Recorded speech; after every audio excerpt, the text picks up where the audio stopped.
Hello, my name is Joel Williams. I'm with my neighbor Ed Williams, and we're gonna grill some St. Louis baby back ribs today.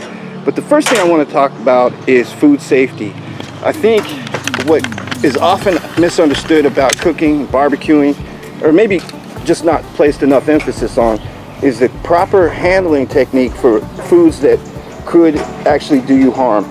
So right here what we have is a method that Ed really kind of popularized, is the idea of marinating your meat in a 2-gallon Ziploc bag. And here we have 2 racks of ribs. I put some onion and some pepper in there, and some spices. We have some vinegar, some black pepper, some cumin, Worcestershire sauce, and I think some Lowry seasoning salt, the low sodium type. But what I want to show you here is this technique that Ed has kind of pioneered. But we've got a regular glass casserole dish, a 16-inch casserole dish, and we've covered it with foil. And a lot of times when you're barbecuing, you're going to have to transport your meat to the grill, or maybe you're visiting someone and you're going to have to transport the meat that way. So this is a good way to put this layer of foil down to create a barrier between meat that may or may not be contaminated, raw meat in this particular case. We put it in the bag and we set it on top of the foil. Then when we get ready to introduce the meat to the grill, once we put it on the grill, we can remove the aluminum foil and use that container as a receptacle after we've finished grilling. So that's a technique that I wanted to show you. Ed has been so gracious as to invite us over, so we're going to do these St. Louis baby back ribs, and we also have some hot dog. We're introducing this today. This is the Ballpark Angus, Black Angus hot dogs, and these are essentially a gourmet hot dog for right around about $5–6 that you can get at your grocery store. They're plump, they have no nitrates. It's a really good solution if you have high blood pressure. It's a good alternative, and there's no filler, so you know you're getting what you pay for. Okay, so we're going to start grilling here in a minute. And Ed, do you have anything you want to add? Well, I'm gonna get it going. I want those baby backs to taste like they look. Falling off the bone. Yeah, absolutely. All right. So what Ed is doing now is he's going to remove the meat from the bag and introduce it to the grill. We're burning charcoal grill today, Kingsford. I think it's Matchlight. Are we using Matchlight? Is that right? Mm-hmm. Yeah.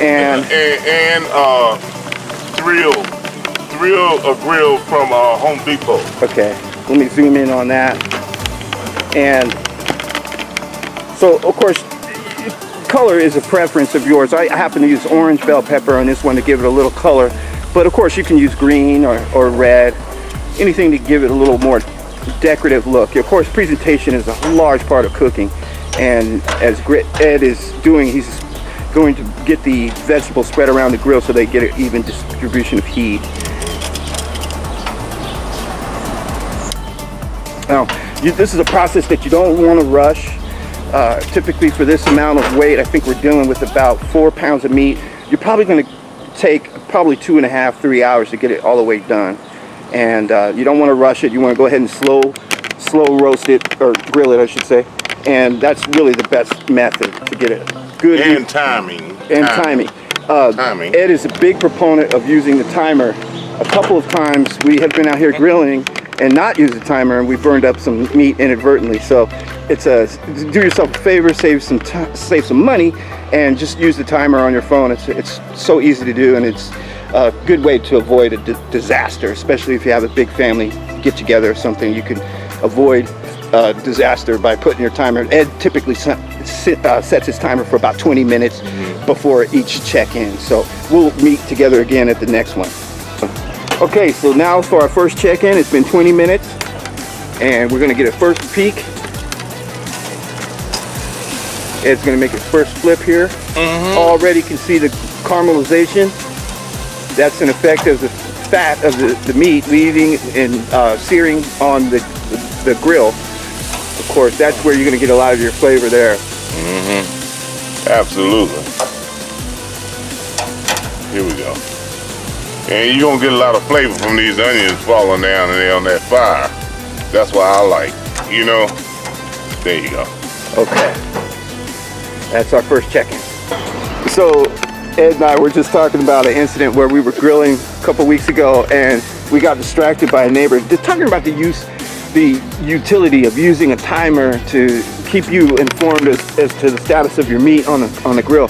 So we had a neighbor who had lost her lawn umbrella.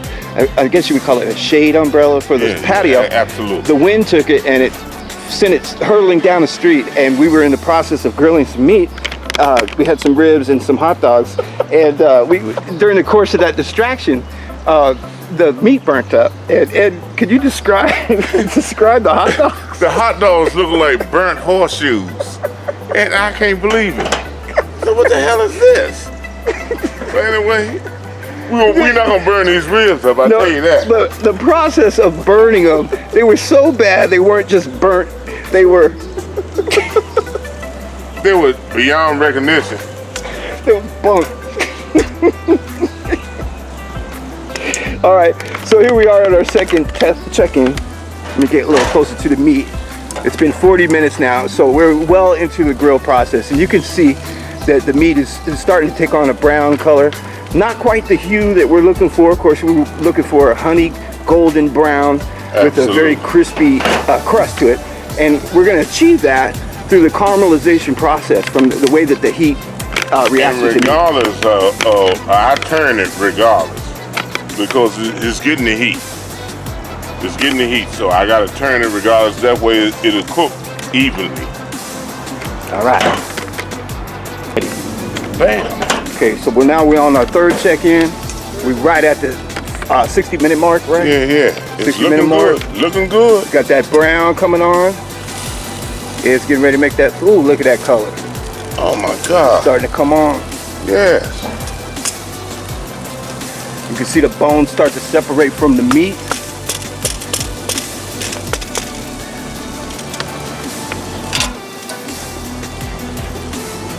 Here we go. Slabs are working. Peppers are working. Onions are working. All right. Shut it down. Okay, what we're about to do is put these ribs again. Oh, look at that. Got some juices up there. Oh, yes. Oh, yes. I knew it was doing something. Starting to get some color. Starting to see that meat pull away from the bone a little bit more. Oh, yeah. What you gonna do with them vegetables? Them vegetables, I'm putting them on the meat. They're edible. Where are we at, Ed? We on our fourth check-in? Yeah. All right. On the fourth check-in, you gotta make sure that the pork is done. That's right. Before you begin. Don't be messing around with no trichinosis. Yeah, that's right. That's right. Yeah, here we go. We're gonna turn it again. Real quickly, like. Oh, it's getting right. Look at that. Look at that. Now, Ed, as an experienced grill master, what is your good indication that that meat is done? How do you know? Like that. See it going straight through to the grill? It's done. But we want to get the caramelization on it. Yeah, get a little more smoke on it? Yeah, that's right. What temperature are we rocking right now? Oh shit, it done went down there. You need to go back up. We're right at about 100? Yeah, it's right about 125 now. Okay. And then it's starting to rain on us too. So I'm out of here. We're gonna be right here doing our thing. Adverse weather conditions like rain and the temperature staying very hot. We're still about 70 degrees, but we had torrential downpour that shut down production, but we were still smoking the meat. And while we were gone, that addition of time has allowed this covered grill to really lock in this. Look at the meat. Look at the meat. Yeah, that meat is so nice. It's ready for the sauce. But I gotta do some Angus dogs too. I forgot these. These are the ones. It's about $6. What's the benefit of that? Well, I like a good dog. I like a good dog. I want a cheap dog. Low in nitrates? Yes, it's good for you when you're like diabetic or something like that. High cholesterol? Yeah, high cholesterol, stuff like that. It's good for you. So I'm gonna add a few coals. I'm gonna add a few coals and everything. And get this jumping again.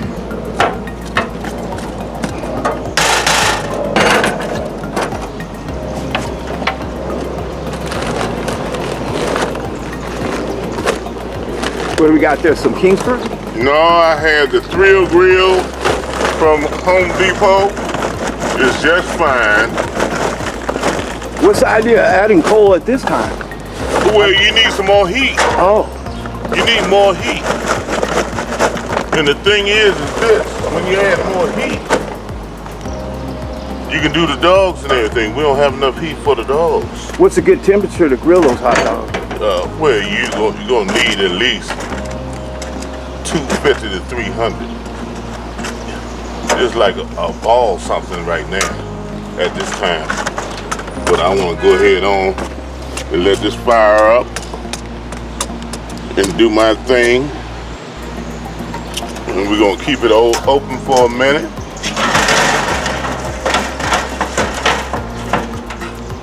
Keep it open for a minute. Lay these down there. It'll catch up. Nice brown color, good caramelization, right? Absolutely. Could we eat those right now if we wanted to? Absolutely. You can eat it right now. Look at that. I'm gonna zoom in on that. Okay. See it? Yeah. Oh my God. We want to break a piece now.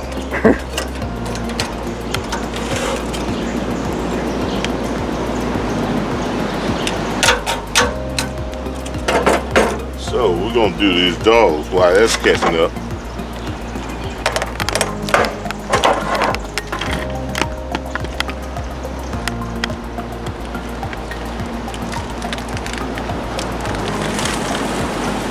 You hear that? Yeah, that's the water hitting the charcoal. Mm-hmm. That hissing sound. Mm-hmm.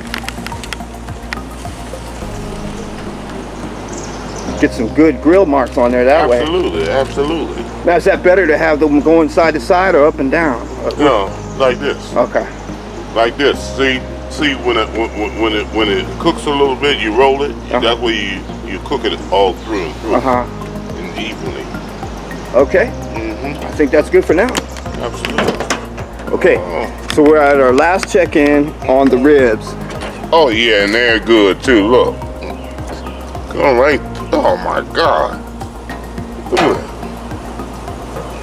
So you're looking to see how deep the metal penetrates the meat? Yeah, absolutely. Look at that. But going back to my previous point about using the foil to separate the raw meat from the container, with the foil we're easily able to remove it, and we've uncovered a very clean, sterile container. This will help us move our meat safely from the cooking area back to the kitchen. Again, one of the focuses of this video is we want to talk about food safety and how to produce pork without getting everyone sick. Yeah, absolutely. I'm changing these Angus hot dogs over on this side right here, so we can get this stuff done. We had a bad day today as far as the rain poured down, but it still didn't stop us.